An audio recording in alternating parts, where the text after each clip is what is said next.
कि मोहसिन नकवी साहब being a part of the cabinet and being interior minister he has his own understanding और बड़ी एक उनकी इन्फॉर्म्ड अंडरस्टैंडिंग है because he has been dealing with lot of issues.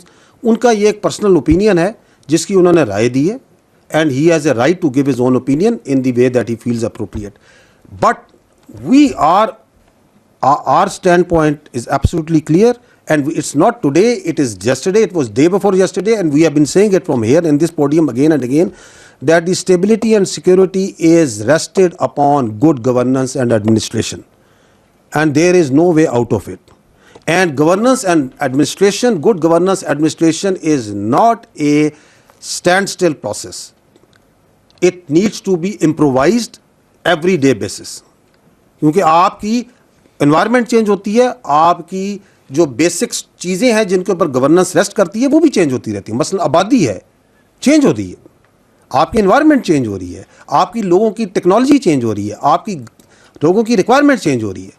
अगर आज से 20 साल 50 साल पहले चले जाएं तो हर चीज़ जो सी या रजिस्टर वो हाथ से मैनुअली काउंट होती थी। अभी उसी गवर्नेंस सिस्टम में चल जाए, एडमिनिस्ट्रेशन से चल जाए, things are being digitized because the requirement has change, because new technology has come.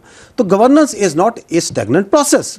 We need better governance. Of course we need. All indicators tell us we need better governance. उसके लिए क्या आपको छोटे administrative units की ज़रूरत है? It's a very valid question. कि आपकी आबादी इतनी बढ़ गई है, आपने इसे कम करना है, ज़्यादा करना है, अवाम ने फैसला देना है इसका, मैंने तो यहाँ फैसला नहीं देना। Nobody can impose it. It is the will of the people. Go to the people and ask them. Because that is how the democratic countries work, as per the constitution, under the framework of law. But I started my presentation that there is one thing that we need to harden the state, and the hardening of state means a state which is run by the constitution and law, not as per one's whims and wishes. उसके अंदर एक need establish होती है, एक requirement आती है, आप उस रिक्वायरमेंट को आपने मीट करना है।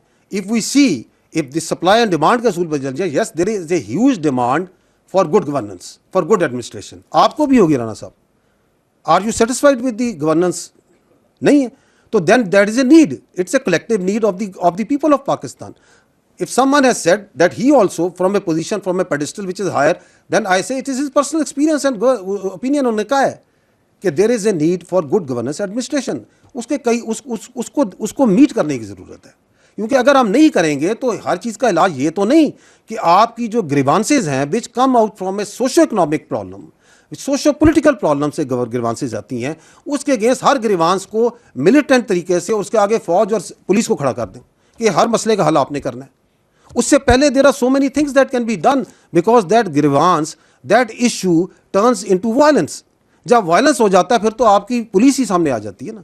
आज आप जिन मसलों की बात करें, भी कश्मीर में बात की, तो मैंने कहा अगर ग्रीवांसेज हैं, जेन्युइन ग्रीवांसेज हैं, तो they need to be addressed and there is a way to it. That way doesn't mean कि आप डंडा उठा लें, पिस्तौल उठा लें, क्लशन को उठा लें, M4 उठा लें, फायर करना शुरू हो जाए अपनी पुलिस पे कि फिर इस तरीके से करूँगा।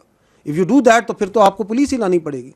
लेकिन उससे पहले जो सा आपका पोलिटिकल सोशो इकोनॉमिक सिस्टम है which needs to address all this gaps which is part of good governance.